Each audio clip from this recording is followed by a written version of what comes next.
de la Feria Internacional del Libro de Bogotá.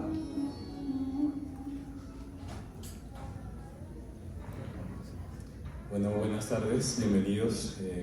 Me encanta ver este auditorio con un número importante de personas que están interesadas en estos temas. Este es el tercer año, desde 2023, estamos el cuarto, sí, el cuarto año en que venimos haciendo estas charlas, este conversatorio queer, que ha recibido el nombre de Antorcha Queer, precisamente porque nos parece importante reflexionar acerca de unos temas que son, yo creo que como un eje importante de la comunidad LGBTI, pero también de la sociedad en general. Para no darles más preámbulo, este es un evento que es organizado por Escarabajo Editorial, que es la editorial a la que pertenecemos mi colega Hugo Reyes Saab y yo, pero también me acompaña Cristina Rojas. En unos instantes haré la presentación como más oficial de ellos dos, pero quería agradecer precisamente a Escarabajo Editorial porque nos ha venido apoyando con este espacio, que es un espacio importante, es un espacio pertinente y es un espacio que también brinda la oportunidad de que todos, tanto los que estamos aquí presentes como las personas que de pronto en algún momento lleguen a encontrarse con la grabación de esta charla, reflexionemos acerca de estos temas. Precisamente por la línea de las palabras que escuchamos al inicio de la charla va este conversatorio. El tema de la Feria del Libro este año es el silencio, y en torno a eso nosotros decidimos construir este diálogo, este conversatorio, porque nos cuestionamos un poco a partir de las charlas que habían tenido lugar anteriormente en este grupo, en esta Antorcha Queer, en torno al silencio, en torno a las voces que han sido silenciadas y aquellas sobre todo que han desobedecido la censura y el borramiento y el silenciamiento. Entonces, yo quería como comenzar precisamente hablando de esas voces o hablando un poco de la literatura queer y cómo nace. Yo siento que la literatura queer nace a partir precisamente de rebelarse, nace a partir de un sentimiento un poco contracorriente, ¿no? De rebelarse contra lo sistémico, de rebelarse contra lo patriarcal en algunos casos, de rebelarse contra aquellas normas que de alguna forma nos oprimen, nos someten, nos intentan callar. En muchos casos ese levantamiento de la voz también se da hacia una moral reinante, ¿no? Cuando hay como unos valores reinantes en la sociedad, siempre está esta porción que desde la marginalidad, desde como los límites de esa sociedad, es capaz de reflexionar y mirarla con ciertos ojos y decir, no, es que nosotros también existimos y somos nombrados y nos sentimos orgullosos de lo que somos. Y de ahí viene un poco el nombre de esta charla, que lo discutimos en algún momento con mucho juicio, que es Voces Desobedientes, romper el silencio de lo queer. Entonces vamos a estar abordando inicialmente lo que tiene que ver con esos autores, con esas voces que a nosotros nos inspiraron, que a nosotros de alguna forma nos pareció que en su momento revelaban ese rompimiento del silencio, ese alzar la voz, pero no solamente alzar la voz, porque al ser autores también alzaban la pluma, y lo digo en el doble sentido porque también se mostraban con un estilo de vida un poco desafiante, ¿no? La escritura queer, yo siento que no solamente propone como esta rebelión a partir de los temas, ¿no?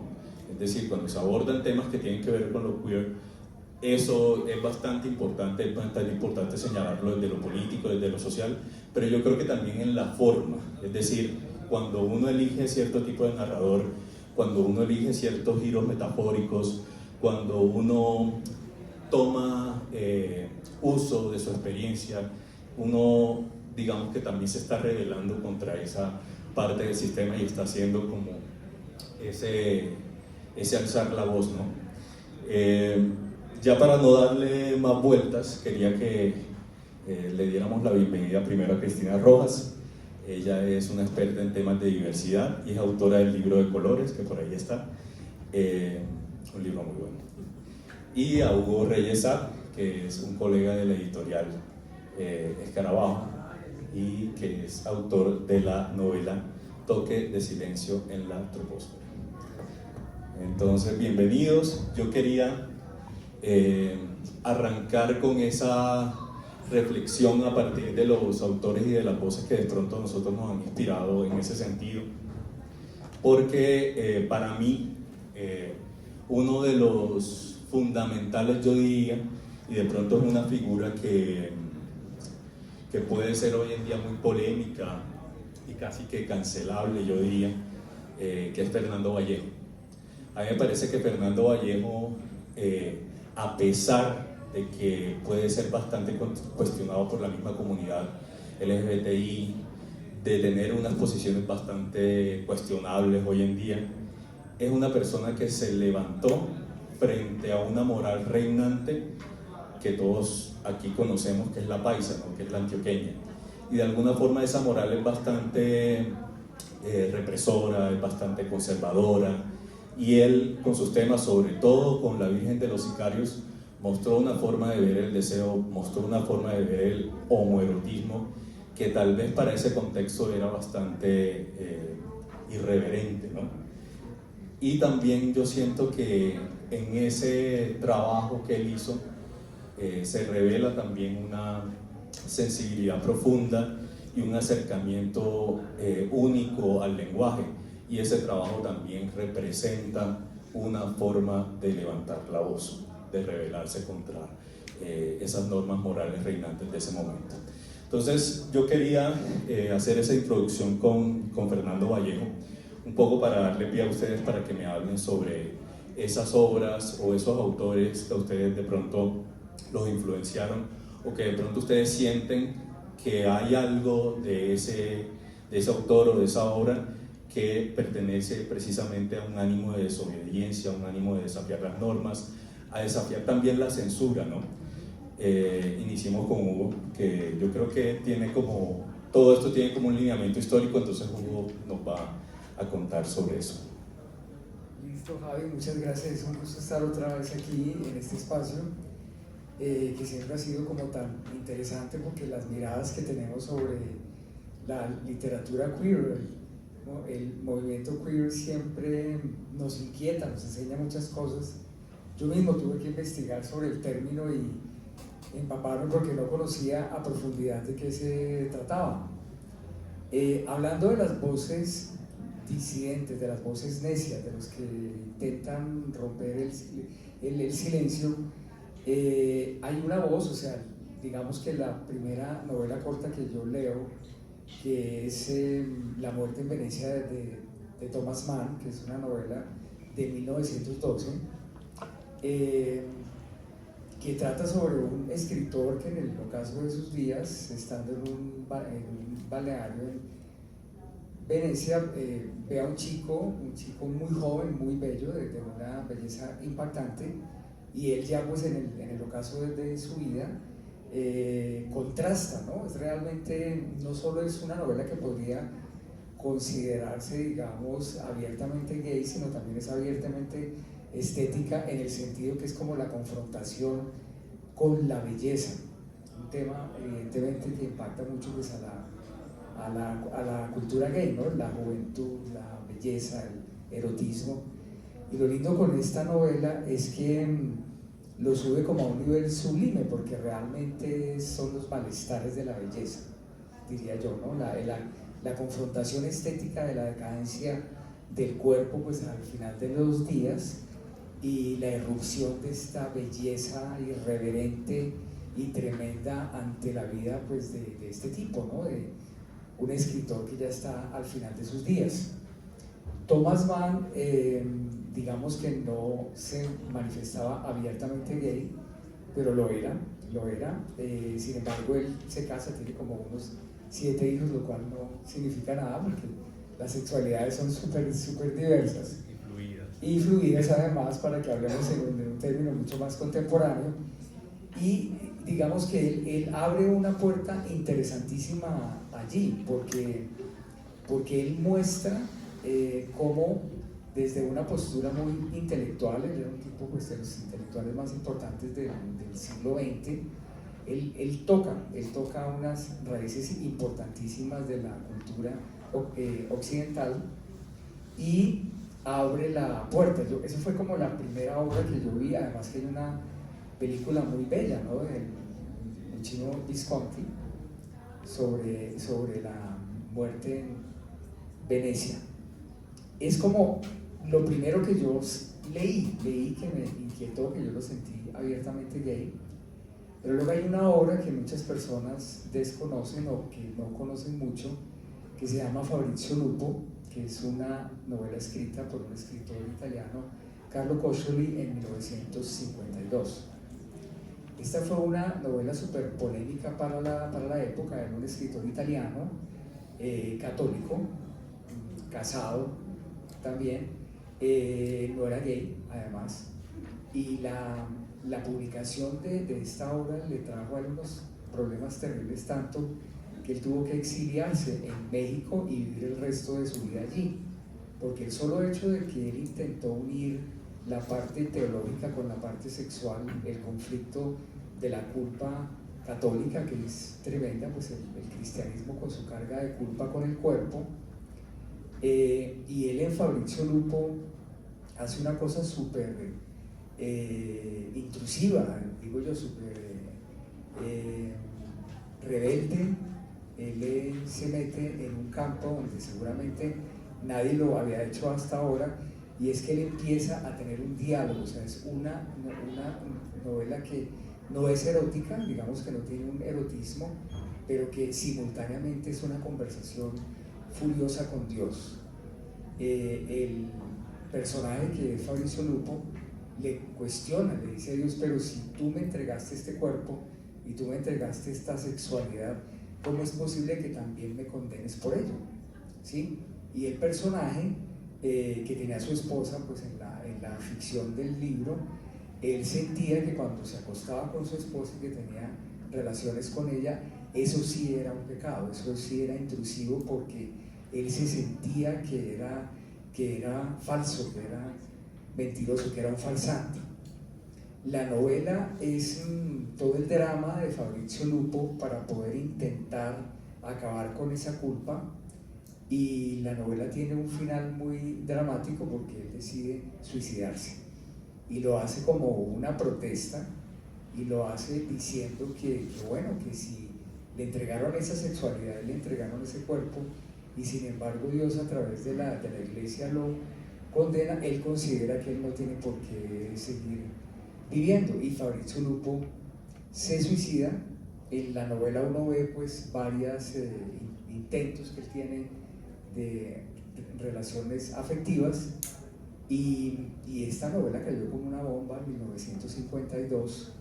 Él la escribe en México, afortunadamente la escribe en México, pero en Italia, o sea, le cae la ira divina, y fue una de las obras que entraron dentro de esta lista de obras prohibidas para los católicos. Fue traducida al italiano hasta 1978. Es una obra importantísima que les recomiendo que la lean. Yo la leí hace muchos años y me impactó muchísimo, precisamente por el contenido filosófico, o sea, por la angustia existencial de un personaje que no se siente malo, ¿sí? Que es condenado por su cuerpo. Y ya para darle paso a mi querida Cristina, te cuento, Cris, que nuestra película Teorema de Pasolini, él se basó en Fabrizio Lupo para ser el protagonista de esa película que te gusta tanto. Teorema, que seguramente nos vas a hablar de ella, que es esta película de Pierpaolo Pasolini, que es una versión personal de él sobre lo que es la vida de Cristo. Bueno, muchas gracias, muy buenas tardes. Bueno, qué gusto estar nuevamente acá en este espacio que se está volviendo ya una costumbre. 3 generaciones, la Antorcha Queer, 3 generaciones hablando de temas de diversidad sexual y género. Me toca mi turno. y he traído la reflexión alrededor de esas voces silenciadas. Nos lleva a darnos cuenta que estamos acostumbrados a decir las voces que fueron silenciadas, ¿no? Como al comienzo estos activismos, pero es muy asustador, y no sé si la palabra asustador exista, pero fue muy asustador darnos cuenta. Aterrador. Ese era una pequeña aporte a la lengua castellana que iba a ser, pero aterrador. Es bastante aterrador nos dimos cuenta que no estamos hablando del pasado. Hoy en día, y quiero hablarles de algunas de las autoras que voy a hablarles, son autoras que están en este momento en un listado que sacó el gobierno de Milei en Argentina con una lista de textos que están prohibidos, ¿sí? Entonces no estamos hablando de unas voces silenciadas hace mucho tiempo, el siglo XIX o XX, estamos hablando de unas voces que han sido silenciadas, que están siendo silenciadas ahora y que tienen que ver, bueno, si ha sido difícil la escritura en algunos temas ha sido para las mujeres, tanto que no tengo que repetir, muchas mujeres han tenido que publicar bajo la voz o el nombre de sus esposos, bueno, pero a eso le podemos añadir lo que ha sido la dificultad para escribir para las personas diversas. En este momento, y hablando de lo que les estaba diciendo, lo que está sucediendo ahorita en Argentina, traigo a colación a dos autores que están en este momento en una lista de textos prohibidos en los colegios en Argentina. La primera de ellas es Dolores Reyes. No tengo libros de Dolores Reyes, pero me gusta traer y mostrar los libros, pero no tengo Dolores Reyes. Ella es bastante famosa, pero la novela de ella, seguramente si la han oído nombrar, que es Come Tierra. Come Tierra, que es una novela que tiene parte de ficción, donde hay una especie de vidente que a través de Comer Tierra sabe y averigua todos estos feminicidios, todos estos actos atroces que han sucedido en la dictadura, en todos estos hechos violentos que han sucedido en nuestra América.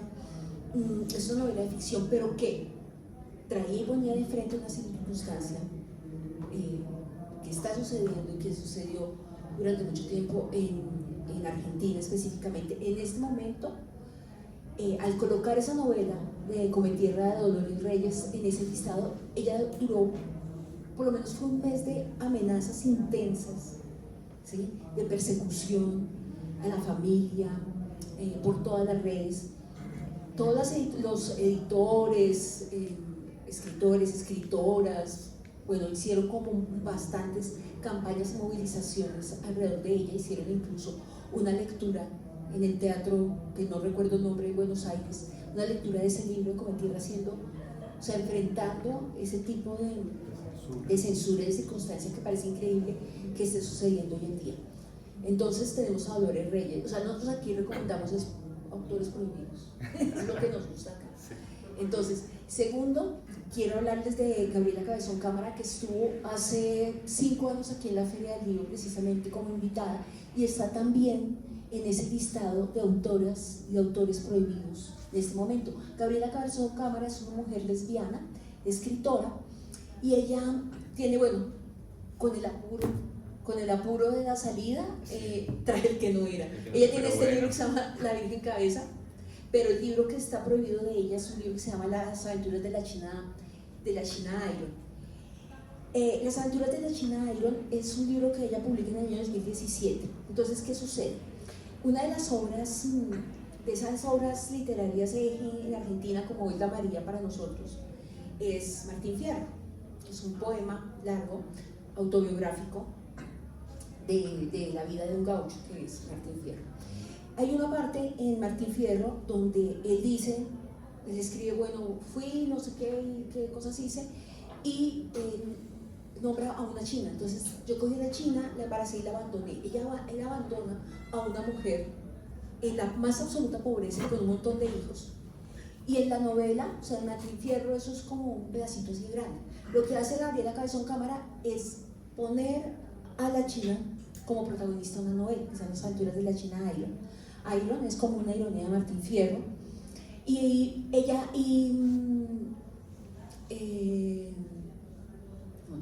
bueno, Las Aventuras está la China Iron, ella va también por la Pampa, recorriendo, y tiene un amor con Elizabeth, que es una inglesa, creo que es una inglesa, que va con ella. Entonces es un amor lento. Ese libro está prohibido en Argentina en este momento.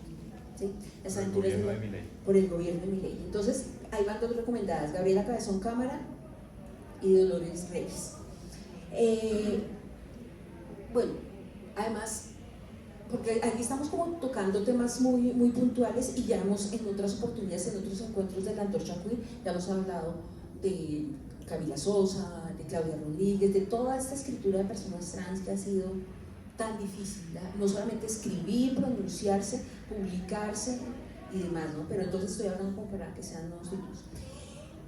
Y hablando de personas pues perseguidas, no puedo dejar atrás a estos dos personajes. Primero que todo, a Reinaldo Arenas, pues que su obra es dura para mí, ha sido duro leerlo, lo confieso. Tuve como momentos que tenía que como que parar. Reinaldo Arenas es un hombre que nació en Cuba en el año 1943, es pro revolución, está al lado de la revolución cubana durante mucho tiempo, pero ustedes saben que hubo un momento en la revolución en Cuba que la homosexualidad fue perseguida.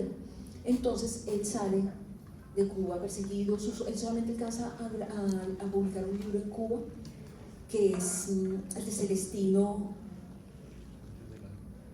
antes del alba, muchas gracias. Y después, bueno, él sale al exilio, sigue publicando, pero uno de los libros, el que más me pareció muy duro, es este de Antes de que anochezca, que es la autobiografía que él escribe.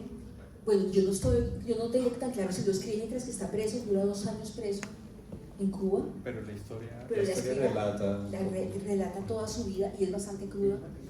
Y hay una película que sí, con Javier Bardem. Sí. Entonces, es importante traer a Reinaldo Arenas, contar eso que sucedió. Finalmente, él muere en el exilio en el año 1990, pero su obra también traje aquí. El portero, de Reinaldo Arenas, importante tener este autor que fue perseguido por su orientación sexual en Cuba. A diferencia de muchos lugares en el mundo, pues finalmente el gobierno de Cuba con 2 años pidió disculpas por eso, ¿no? En muchas partes del mundo nunca se disculparon, pero es importante también recordar esto. Y quiero cerrar esta parte de mi intervención con un autor, también cineasta, que es de mis más grandes afectos, que es Pier Paolo Pasolini. Justamente el año pasado estaban cumpliendo los 50 años del asesinato de Pasolini, y como este hombre es perseguido no solamente por ser comunista y abiertamente comunista, a él le pasó algo muy parecido a lo que le sucedió a León Zuleta aquí en Colombia, que es cuando se pronuncia como comunista, es expulsado del Partido Comunista. Él también es expulsado, pero él siguió diciendo que era comunista también hasta el final, y por ser abiertamente homosexual. Y estamos hablando de años, él tiene publicaciones años 50, 60 y 70. Toda su obra, aquí traigo este libro que me regalaron de Navidad, Las cartas luteranas de Pier Paolo Pasolini, que es una parte de los escritos corsarios de Pasolini. Son las últimas publicaciones que le hacen el Corriere della Sera en Italia antes de morir. Él muere en el 75 y él hace una crítica muy fuerte a la sociedad italiana, y estos son como las críticas más duras que él hace en su momento. Este libro, si no estoy mal, es del 73, o sea, 2 años antes de que lo asesinaran. El mostrarse abiertamente homosexual, mostrarse abiertamente comunista en una sociedad como la italiana, y en esa época pues, fue muy duro, y muchos atribuyen su muerte y su asesinato precisamente a ese tema, porque el asesinato de él tiene todos los rasgos de un crimen de odio, ¿no? Todas esas características. Y pensaba yo también el año pasado, que estábamos en el aniversario número 50 de su muerte, lo importante y lo actual que es Pasolini. A muchos, y yo creo que muchas personas de los que estamos aquí vimos Saló, que es la inolvidable que nos romantiza a todos. Y cómo Saló, sí, no es una cosa descontextualizada. Él no alcanza a ver Saló, ¿no? Saló, él hace unas trilogías. Hay una trilogía de la vida, que es desde el 71 hasta el 73, donde está Decamerón, donde están los cuentos de Canterbury y las Mil y una Noches. Y él comienza otra trilogía, que es la trilogía de la muerte, que iniciaba con esta película de Saló los 120 días de Sodoma. Sucede que ya finalizando más o menos para el año 1943, ya los aliados tenían arrinconado pues a Mussolini, pero Mussolini, en su último acto, antes de terminarse la guerra, al norte de Italia, cerca de Roma, él crea algo que se llamaba la República de Saló. En esos 2 años, antes de que se acabara la guerra, reclutaron más o menos a unos 7.000 personas, entre homosexuales, judíos, personas que eran partisanos, y llevaron a cabo todo tipo de torturas y de crímenes extrajudiciales. Entonces lo que hace Pasolini es, en Saló los 120 días de Sodoma, también tomando cosas del Marqués de Sade, tatuarlo, bueno, sí, retratarlo más bien en esta película. Pero es increíble ver que cuando yo tuve que ver la película el año pasado, quise verla, nuevamente quise, pero también tuve, porque es muy dura, entonces pensé varias veces, lo pensé, para escribir precisamente sobre Pasolini. Y lo único que sentí era lo actual que era esa película, cuando vemos que hoy en día están sucediendo cosas en el mundo, ¿sí? Donde la tortura, donde hay una gente con poder que ve los cuerpos de las mujeres, de las personas diversas, de las personas con discapacidad, del migrante, de una manera como objetos, ¿sí? Entonces es muy actual, vale la pena verlo, sí toca una preparación psicológica, pero porque a pesar han pasado muchos años y sigue siendo terrible. Encontré, pues, investigando cómo esta película, que es del 75, la estrenan el 22 de noviembre del 75 y él lo asesinan el 1 de noviembre. Él no alcanza a ver Saló en las salas de cine. Y una anécdota al final: esta película llega a Colombia en el año 77, el Festival de Cine de Cartagena la estrenan, muchas críticas, mucha gente desmayada y todo lo que pasa acá, pero Andrés Caicedo alcanza a hacer un escrito sobre esa película, y lo hace poco antes también de suicidarse, Andrés Caicedo. Entonces ahí hay una referencia. Esa es una importante selección. Yo creo que Pasolini con esa película al día de hoy sigue siendo un gran referente y sigue siendo como impactante, ¿no? A pesar de que han pasado 50 años, yo creo que cuando uno se endurece frente a esas realidades, frente a ese silenciamiento, frente a esa censura, es capaz, yo creo que, de ignorar lo que sucede en la realidad actual, ¿no? Por eso este conversatorio también es un llamado a mantener como esa sensibilidad frente a esos temas, la sensibilidad frente a la censura, la sensibilidad frente a esa necesidad de que surjan nuevas voces contando su experiencia, contando su historia, apoyar también el círculo de autores queer, apoyarnos entre nosotros. Digamos que estos espacios son bastante importantes, y darle la voz a quien necesita expresarse, ¿no?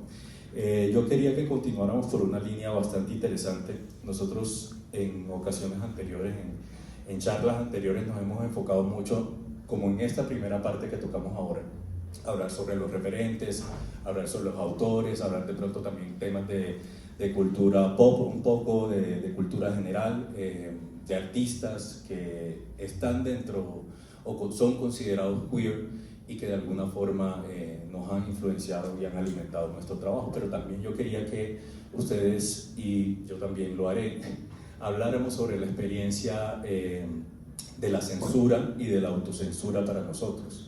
Porque a pesar de que pues, estas grandes figuras de pronto tenían como un mayor reconocimiento y su trabajo tenía de pronto un mayor impacto, esa censura también se vive a un nivel más pequeño, sin demeritar, ¿no? Sin demeritar el trabajo que cada uno de nosotros ha hecho en ese sentido. Y eso hay que hablarlo, o sea, este espacio es precisamente para eso. Yo no quería dejar pasar como entre esos referentes, me parece importante mencionar a Pedro Lemebel. Ya lo he mencionado en ocasiones anteriores, él fue un poeta muy perseguido por la dictadura chilena y se reveló muchísimo. Yo quiero mencionar dos obras de él que me impactan mucho y que me marcaron mucho, y sobre todo como en ese descaro y en esa irreverencia y en esa forma como de rebelarse frente a esa persecución, que son Que no muera el sexo bajo los puentes, que es como una especie de manifiesto, poema que se publicó por allá en los 70, y también Tengo miedo torero, que es una gran novela. Entonces, como por hacer esa mención especial. Con el tema de la censura y la autocensura, yo siento que digamos que es un terreno bastante, una zona gris, por decirlo de alguna manera, porque muchas veces ese silenciamiento o ese intento de silenciamiento surge de unas acciones muy pequeñas o de un señalamiento que también puede provenir de la misma comunidad LGBTI. Yo en mi caso, digamos que lo que he sentido de alguna manera o lo que me parece que ha tenido una especie de autocensura en mi caso, es que en algún momento me llegué a cuestionar sobre si la obra que yo estaba intentando publicar o si lo que yo estaba escribiendo se enmarcaba dentro de lo que podía ser considerado queer. Esa era como una forma de cuestionamiento de mí hacia mí.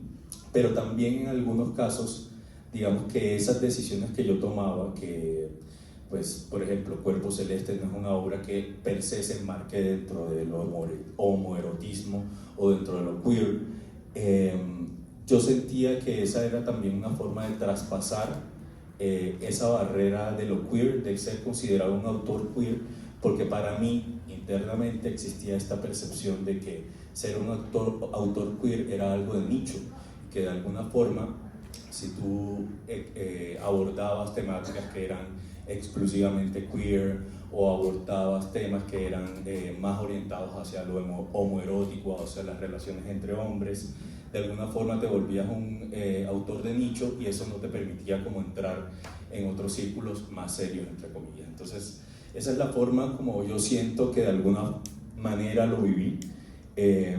Pero también yo siento que dentro de la misma comunidad se genera ese señalamiento ahora que hago parte como de esta antorcha queer, porque en muchos casos personas que hacen parte de la comunidad me cuestionan y me dicen como, pero si tu obra no se enmarca como tradicionalmente dentro de lo que debe ser una obra queer, ¿tú por qué estás en ese auditorio hablando sobre esos temas? Entonces esa es como una especie de censura o de cuestionamiento que se genera dentro de la misma comunidad, que no proviene, que uno muchas veces piensa que el enemigo está afuera, pero uno está durmiendo literalmente con el enemigo. Entonces, esa es la manera como yo lo veo, pero quería que ustedes me contaran cuál ha sido su experiencia con la censura, cómo lo han vivido en el sistema editorial, que vale recalcar, a pesar de que Escarabajos Editorial es una editorial muy diversa y que nos ha apoyado mucho, el sistema editorial suele ser muy patriarcal todavía, muy heteropatriarcal, y digamos que las voces que han primado por mucho tiempo son las voces masculinas, cis, normativas. Entonces, ¿cómo han experimentado ustedes eso? Le doy el paso a Hugo. Sí, yo antes de continuar quisiera cerrar el tema de Pasolini con el personaje de Teorema. No sé si han visto esta película, si no la han visto se las recomiendo.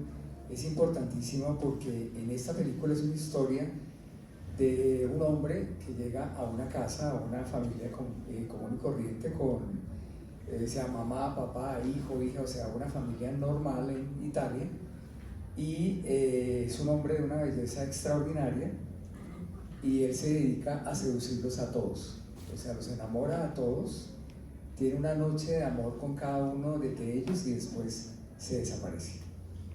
Y la película se trata de la pena de amor tan terrible de todos, ¿sí? Que prácticamente violaron sus códigos morales por el amor que sienten por este hombre que los seduce de la manera perfecta y que luego los abandona.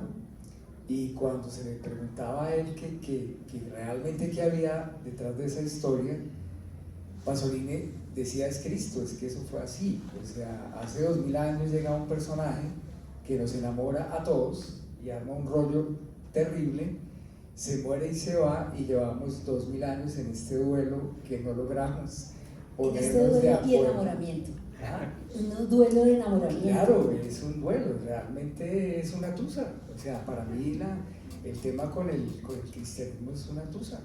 Es una tusa muy Y ahora que fuerte. tú lo mencionas, justamente Pasolini sí tiene como una reflexión alrededor de Cristo, de esa figura de Cristo, porque bueno, el tema con Teorema, pero también una de las versiones que más famosas de un Cristo es una versión que hace Pasolini, es una película de Jesús también. Del Evangelio de Cristo, sí. Entonces, ¿por qué digo esto? Porque realmente la base de todo el tema, de todo el rechazo y de la censura de lo queer, pues es la culpa judio-cristiana, o sea, es la demonización del cuerpo a partir del cristianismo, de que el cristianismo llega, ¿sí? Porque si vemos la antigüedad, antes del cristianismo se ha institucionalizado, el cuerpo era distinto, completamente distinto. O sea, uno ve lo que es Grecia, lo que es Roma y todas las culturas antiguas, y el cuerpo, por el contrario, el cuerpo es exaltado, es gozado, se puede amar, se puede tocar, se pueden hacer esculturas, pero llega este cristianismo y resulta que el cuerpo se convierte en un sitio completamente sucio, ¿no? Realmente es el objeto del pecado. Entonces, ¿por qué lo digo? Porque digamos que en el caso de la novela mía, yo cuando la estaba estructurando tuve un problema tremendo con el narrador, porque digamos yo tenía todas las historias. El libro mío, para quienes no lo conocen, son historias de tripulantes de vuelo, de azafatos. Entonces, unas historias increíbles. Ustedes se pueden imaginar, yo hubiera metido en ese mundo más de 20 años y no solo lo que viví, lo que escuché, lo que presencié, o sea, fue el material que yo usé para escribir el libro, pero yo no encontraba quién lo iba a contar. Si hubiese sido yo, como soy yo, hubiese sido pues muy pesado, porque yo tengo formación filosófica y la filosofía es un ladrillo realmente, a pesar de que nos guste mucho, es un ladrillo. No somos buenos escritores desde la filosofía, pienso yo. Y llegó un momento en que yo dije, ¿cómo se puede contar esto? Y yo me acordé que todas las primeras historias que me contaron a mí cuando yo llegué muy chiquito allá, que yo tenía 20 años, me las contaron unos personajes muy particulares, específicamente tres, que eran tres jefes de cabina, los jefes que uno lleva a bordo, que ya eran pues hombres maduros, que tenían una manera y una acidez para contar las historias, una lucidez, que mucho rápidamente te contaban la historia, o sea, nudo, desenlace, moraleja y todo en 30 segundos. O sea, era un TikTok de la época, y la característica era que todos eran gays. Entonces, cuando yo me doy cuenta de que mi novela se estaba convirtiendo en un bodrio filosófico y un análisis de mi experiencia personal como tripulante, me acordé de las voces de ellos. Y entonces los decido unir, o sea, el personaje que narra la obra une las tres voces y yo creo un personaje que se llama Énola. ¿Y por qué lo creo? Porque hablando de la autocensura y esto, una de las cosas que yo sentí cuando yo entré a volar muy joven es que existía, digamos, el gay solo era aceptado dentro del grupo si era una caricatura de sí mismo. O sea, el gay no podía ser, digamos, una persona tranquila, pausada, que no tenía por qué estar revelando su orientación sexual ni nada, ¿no? Esos eran vistos con muchísima sospecha porque era un poquito como la versión enclosetada de hoy en día, ¿sí? Entonces yo me daba cuenta que si el gay que se volvía caricatura de sí mismo, que se burlaba de sí mismo, era aceptado completamente por todo el grupo, ¿sí? Como el bufón de la corte, exactamente. Y una palabra pues que se usaba entre comillas, que era muy usual, que era la loca, ¿no? La loca, que era la que tenía que estar revelando todo el tiempo su sexualidad, sus encuentros amorosos, todo eso, porque eso hacía que fuera aceptado y amado por el grupo, siempre y cuando fuese una caricatura de sí mismo. Y además encaja dentro del imaginario que hay. Exactamente, además encaja dentro del imaginario. Entonces es muy curioso, ¿no? Porque por ejemplo habíamos otras personas que no compartíamos eso, no, pues cada quien yo creo que puede ser como quiera ser, ¿sí? Y esas personas éramos altamente sospechosas. Esas personas, pero ¿cómo así? O sea, a usted no se le nota porque no se comporta de tal forma, ¿sí? Entonces era una sensación muy incómoda y sentía uno eso, ¿sí? Que si tú no correspondías al estereotipo patriarcal realmente, ¿sí? Censurable por la iglesia, censurable por la culpa, no eras aceptado, ¿sí? Pero si tú empezabas a tener, digamos, un comportamiento que se podría considerar, la palabra no es normal, digamos que menos escandaloso, ¿no? Eso sí era altamente sospechoso y peligroso para ellos. Creo que le dejo un paso a Cristina. Sí. Bueno, hablando de la autocensura. Bueno, en el mundo editorial tal vez no la he sentido tanto por el lugar de donde me paro, siempre me paro como desde un lugar de investigadora, entonces no hay camufla muchas cosas y yo estoy investigando y esto, pero sí mi vida laboral la he dedicado, mi vida académica, laboral, mi activismo, todo lo he dedicado hasta hace unos años exclusivamente al tema de la diversidad sexual y de género, lo cual me enorgullece muchísimo, pero siempre lo tomé como algo que yo lo hacía porque tenía que ver con seres que amaba profundamente, pero también porque era algo que constantemente me estaba interpelando. Es decir, para mí ser una mujer, que me lean como una mujer heterosexual, va mucho más allá de que me gusten los hombres. Tiene que ver la heterosexualidad con una forma de unión, donde hay una suerte de posesión sobre el cuerpo del otro, hay una institución encima, hay una fidelidad, hay unas normas. O sea, para mí la heterosexualidad implicaba muchas más cosas de esas, por eso no me leo como una mujer heterosexual, porque a mí me ha servido trabajar diversidad sexual para cuestionar mi propia sexualidad y mis propias formas de ver el mundo. Sin embargo, y a pesar de que me considero absolutamente diversa, aunque me gustan los hombres y soy una mujer cisgénero, siempre he sentido que a pesar de mi experiencia en el tema y todo, siempre yo tengo un techo de cristal. Hay lugares donde yo nunca voy a poder llegar por quien soy, porque soy una mujer que me leen como una mujer cisgénero. Por ejemplo, entonces eso es una censura que he sentido hacia mí cuando he sentido que tengo la posibilidad de acceder a un empleo, de crecer, no lo puedo hacer. O sea, yo no puedo estar aquí. Entonces, eso para mí ha sido un tema de censura, ¿sí? También hasta autoimpuesta, porque yo misma ya sé que ahí no puedo, que hasta allá no puedo, así tengo una opinión, así pueda decir muchas cosas, porque siento que la diversidad viene a cuestionarnos a todos, no a convertirse en un gusto, sino a transformar las estructuras. Ahí es cuando esto se convierte en una verdadera revolución, nos está tocando a todos. Y otra cosa que me ha sucedido, y pues lo digo abiertamente, siento que la persecución, el señalamiento que han tenido las personas diversas históricamente es muy profundo, sobre todo las personas trans y sobre todo las mujeres trans. Sin embargo, hemos llegado a un punto en que no se le puede hacer una crítica a una mujer trans porque ya me he convertido en transfóbica. O sea, yo he dedicado mi vida al trabajo, sobre todo hacia las personas trans, pero he sentido eso. Entonces, ahí sí, como decía Pasolini, a veces no va a decir algo y es como meterse con Jesucristo. Entonces, mejor uno no decirse. Y yo sí siento que tengo críticas desde el amor, desde el afecto y desde el respeto a unas personas que han sido perseguidas, que han tenido que pasar por todas las cosas inimaginables, pero que a veces uno no puede decir nada. Y esa censura la sentí.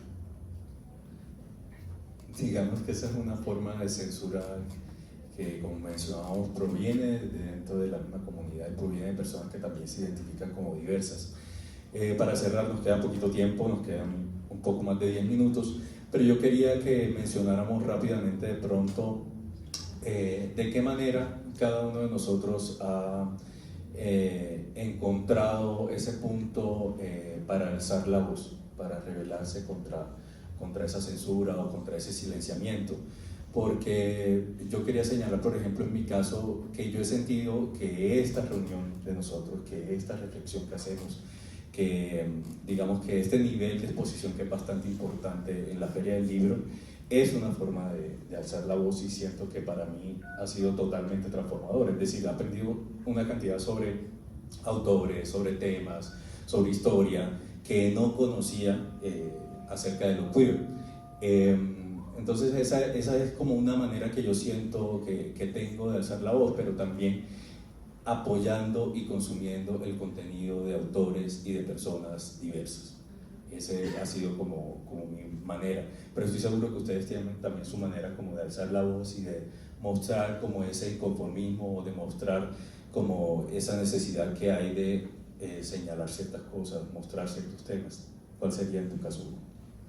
En el caso mío, pues obviamente participar en este espacio, pero yo quisiera contarles cómo fue que yo resolví el tema de la dicotomía que yo tenía con el hecho de que se pedía que, o sea, que supuestamente el rol del gay, digamos, en la vida de los tripulantes tenía que ser ese tipo que tenía que burlarse de sí mismo, en cierta manera, ser como una caricatura de sí mismo. Entonces yo lo resolví poniendo evidentemente al personaje tal cual como todo el mundo esperaba que fuera, ¿sí? Algo así como caricaturesco, pero dándole contenido, dándole fondo. Entonces la novela tiene una trampa, porque al principio cuando uno empieza, todo el mundo dice, me va a hablar esta loca que alborotada de una cantidad de cosas, y toda la gente entra con el morbo y además entra con el tono del chisme, pero era intencional. Yo lo hice intencional porque yo dije, bueno, muy bien, o sea, ustedes quieren de esto, les vamos a dar, pero dejen a ver qué es lo que ustedes van a encontrar. Y a las pocas páginas, el personaje, que sigue con su mismo tono, con la misma velocidad, con el mismo sentido del humor, se convierte en un personaje muy complejo, muy profundo, que termina cuestionando todas las estructuras de ese mundo, inclusive pues de la Colombia, de esa época. Es una novela narrada en los años 80, y esa fue la forma como yo logré decir, bueno, muy bien, ¿sí? Se podría hacer un personaje pintoresco, pero es muy importante tener contenido y fondo. O sea, es muy importante que la gente sepa que existe una complejidad, que existe una profundidad más allá del estereotipo que todas las personas están esperando de la comunidad, ¿no? Y eso para mí fue increíble. Cuando yo logré hacer eso, sentí como que había logrado, o sea, hice justicia y sentí que por eso el personaje tomó tanta fuerza y gusta tanto cuando se lee. Bueno, como yo... ¿Cómo alzas tu voz? Como alzo mi voz, ya. Bueno, si algo yo aprendí en todos estos años que yo trabajando el tema de diversidad sexual y de género, es el tema de que uno tiene que convertir en orgullo, esto lo he dicho en varios lugares, convertir en orgullo lo que nos han enseñado a que es una vergüenza, ¿no? Entonces llega un momento de mi vida en que yo comienzo, toda la vida estuve trabajando como por los derechos de otras personas, aunque también he estado muy ligada al movimiento de mujeres, pero siempre mi corazón ha estado con el tema de diversidad sexual. Pero llegó un momento en que yo me comencé a sentir una discriminación que nunca había sentido antes, pero que sabía que mis amigos, mis amigas sentían, y es que mi cuerpo estaba cambiando. Yo comencé a sentir que había cosas que estaban sucediendo, y he estado en este momento de mi vida encontrando tantas similitudes entre el tema de la menopausia y la diversidad sexual, que espero para el próximo año que aquí junto de Colores esté otro libro que está en proceso, porque realmente son temas muy hermanos. Entonces ahí es cuando yo me encontré con esos silencios, con esa exclusión, con uno se vuelve invisible en un momento determinado, ya tu voz no es como la misma. Entonces lo que yo hago para alzar mi voz es precisamente tener el acento y el ojo puesto en esos lugares donde comienzan a discriminar por cuestiones que tienen que ver con tu cuerpo, con tu existencia realmente. No ese es el tema, pero es increíble la cantidad de cosas que hay y de encuentros que hay entre el tema de la menopausia y la diversidad sexual. No les voy a contar ahorita. Pero entonces ahora mi voz la alzo desde ahí, pero sigo alzándola desde cualquier tema. ¿Por qué? Porque es hora de que seamos soberanos y soberanas en estos cuerpos. Este es nuestro territorio, ¿sí? Sobre el que ni la iglesia, ni el Estado, ni el papá, ni la mamá, ni el marido tiene que hacer soberanía, sino nosotros, nosotras mismas. Entonces, ahí, y lo hago a través de escribir, de hacer un artículo en una revista de vez en cuando, de usar las redes para lo que sirven las redes, que es para comunicar cosas interesantes que nos ayuden a crecer y estar aquí en estos espacios también, claro. Bueno, muchas gracias. Tenemos menos de 10 minutos, 5 minuticos para preguntas. Si alguien quiere hacer de pronto una pregunta, un comentario, bienvenido. Agradecerles por estar aquí, agradecer a Editorial Escarabajo por este espacio que ha sido tan importante y que hoy en día adquiere una mayor importancia. Una gran reflexión también que les quería dejar: en cualquier momento los derechos y las libertades por las que tanto hemos luchado pueden ser removidas, y lo estamos viendo día a día. Entonces es importante cada vez más que estemos reunidos de esta manera, que hablemos sobre estos temas y que nos enfrentemos un poco a ese silenciamiento, ¿no?